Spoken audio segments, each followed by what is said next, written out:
Hey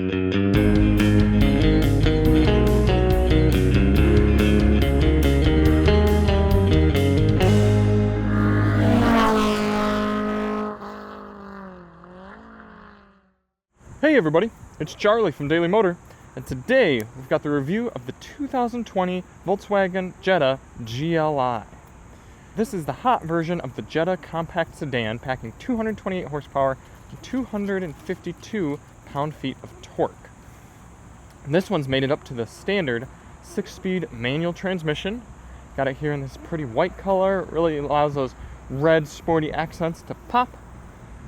I'm gonna go around and talk about the car, take a look at it, give you my impressions after spending some good time with the vehicle.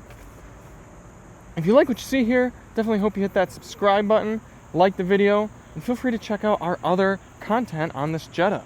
We did a sound system review on its 9-speaker Beats audio system and a 100-mile real-world highway fuel economy test where it excelled. So this being the sedan counterpart to the Golf GTI hatchback, got a decent sized trunk here, especially for this class, and underneath this no frills area you get a compact spare, a subwoofer for the audio system. Not really anything else though, no grocery bag hooks, no secret compartments, no ports, just a trunk.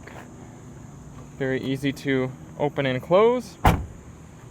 I do like the styling of this Jetta, it's growing on me. I thought it was a little bland at first, and it still is a little bland, but it's understated. I kind of like that. The interior is very nice, especially for this class. There are some cheaper materials, but I'm not going to complain about something like that in a car that costs $30,000 but gives you a real performance bargain. You can definitely tell that the money was spent on the powertrain. And the leather is still nice. You get some cup holders back here. They even got rubbery, grippy materials so things don't rattle around in there. A little bit of a seat back pocket. Rear seat comfort, I'm 5'10". I've got enough headroom, although my head's coming close to touching, but my legroom is plenty good because this seat is set for my 5'10" self as well. A little bit of storage inside the door there. And getting on up into the front, greeted with a nice, mature, professional cabin. This being the Autobahn trim, we've got the beautiful digital gauge cluster here. So I'm actually going to start the car up and turn it around so that the sun is a little easier on your eyes. I want the camera to be a little bit clearer. There we are. You can hear how quiet the engine is. Very refined motor. Got some nice gray accents in here. No piano black down where you're going to be touching regularly other than the shifter. There's a decent shift knob, nice feel to it. A little light on the throws. We'll talk about that a bit on the road. Good cup holders, although these ones are hard plastic underneath. Nice red stitching in the seats. You got a power adjustable driver's seat, manual adjustable passenger seat. I do think I would pick the Autobahn trim if I were buying a GLI. You only save, I think, about $4,000 sticking with the S. It's just nice to get the dynamic chassis control, the beautiful and very functional gauge cluster here. You can get all sorts of different readouts, speed and speed warnings, temperature, different trip, fuel economy deals. You can change the view entirely to get rid of those old style analog looking gauges, and you just get a bunch of data displayed here with a digital speed on the bottom right. You can kind of enhance that even to get even more data put up. It's just nice to see what they were able to do with that. The infotainment screen works really well as well. Nice contrasts, very easy to use. There's no navigation, but they just expect you to use Apple CarPlay or Android Auto. Plug on in, and I gotta say, if I were daily driving this car as an owner, I would have a cable in here, and I would just be plugging in my phone when I got in the vehicle. But very nice to use other than that. You have multiple drive modes in the GLI. You've got Eco, Comfort, Normal, Sport, and Custom. Before we get rolling, I should stop and show you everything that you can adjust in the Custom mode, because it's really nice and it highlights one of my favorite features. So you can adjust your chassis control, your suspension, how firm you want it, your steering weight, the drive system, Normal, Sport, or Eco, front differential. You want Sport, climate control, and right here, most importantly, engine sound. So if you're in Comfort, I'll rev it up a little bit here. You can hear that awful rattle that neither Chris from the Topher nor I have been able to quell. But if I rev the engine here, switch to sport, hear that difference? See if we can notice it at idle too. She gives a little throaty sound. It does sound fun and sporty. But it's kind of cool to be able to just drive around and not hear that sound. So it's cool that you can give yourself a sporty mode without having to have that sound.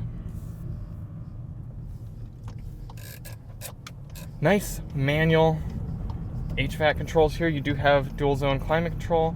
It's really cool that they didn't hide it in the infotainment display or anything. It's just nice big knobs and buttons. You can choose what you want going on for your heating and cooling. Volkswagens, especially their sportier products, do a really good job at just being nice to be in the driver's seat of.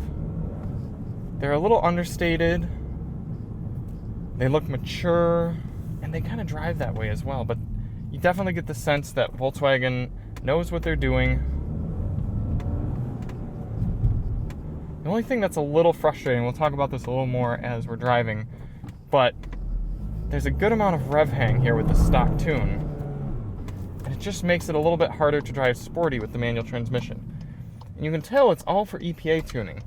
When the engine doesn't rev down as quickly, it allows for better fuel economy scores from the EPA, but it deteriorates the driving experience.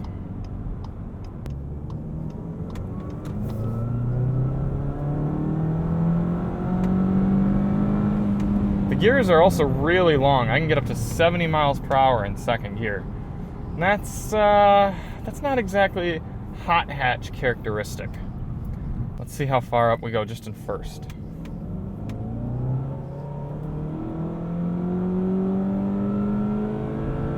First gear rev cuts at 42. Second,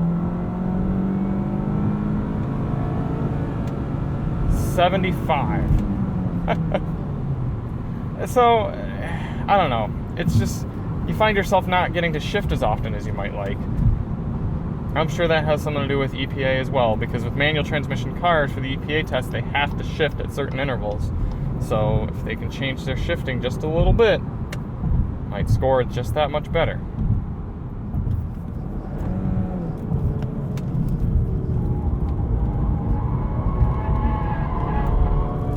Oh my goodness, the cornering ability though. It's almost like, why would you bother to have a sports car when you can get a car like this for $30,000, have all that practicality, get 40 miles per gallon on the highway, and be able to corner like this? The only thing you're missing out on is a little bit of power and rear-wheel drive, arguably. But still, you can have so much fun in daily driving. If I had something like this and then a Miata, well, I'd be set. Maybe a Miata with a turbo. Do a little 60 to 0 braking test.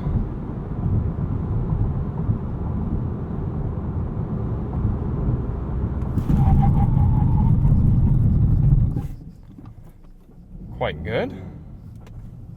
Now we will switch to sport mode for a 0 to 60 takeoff.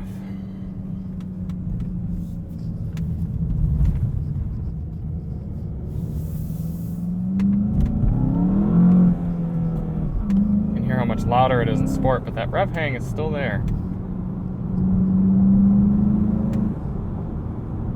I do like being able to hear the little turbo blow off noises, those are fun.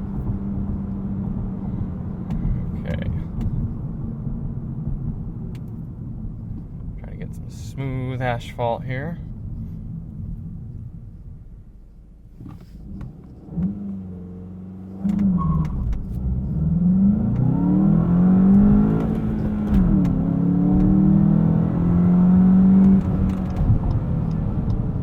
Fun enough.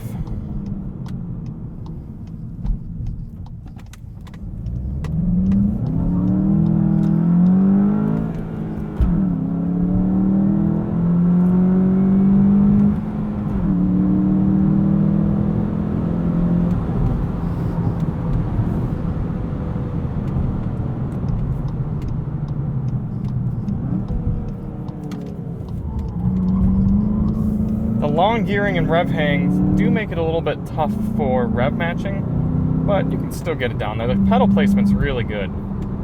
Shifter placement's also good. Not very far from the wheel. It's a very natural reach.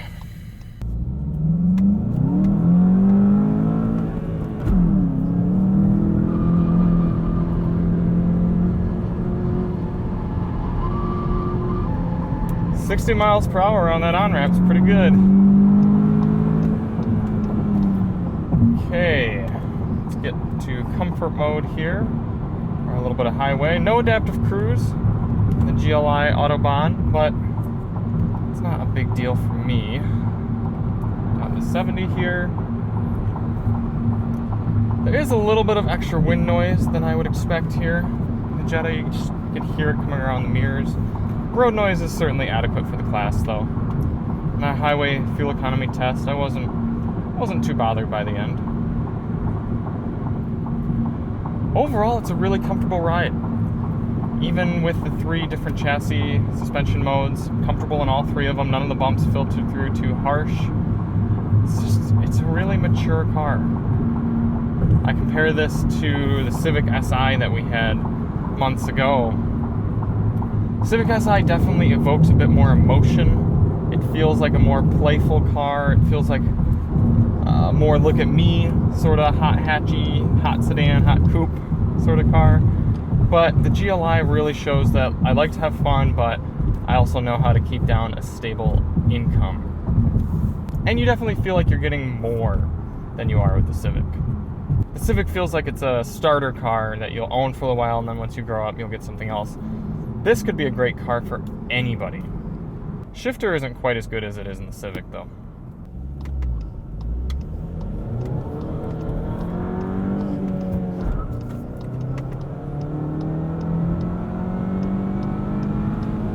Another thing you can do with the GLI is take it to an APR dealer, and they can tune this car to get really impressive. I think it's something like 300 horsepower and eliminate a lot of that rev hang. Really make for a fun front wheel drive car. It's only like $1,000. That is definitely what I would be doing with one of these. Backup camera, nice resolution, takes up the whole screen. Nice to see, nice to see. And off we are. Definitely a fun car to have around, this GLI. Take a quick look at the engine. Probably isn't going to be too much to see. Just being a little 2-liter. Oh, compact little engine compartment there. Straight enough. Okay, so let us know what you think about this generation GLI. Any of you prefer the Jetta over the Golf?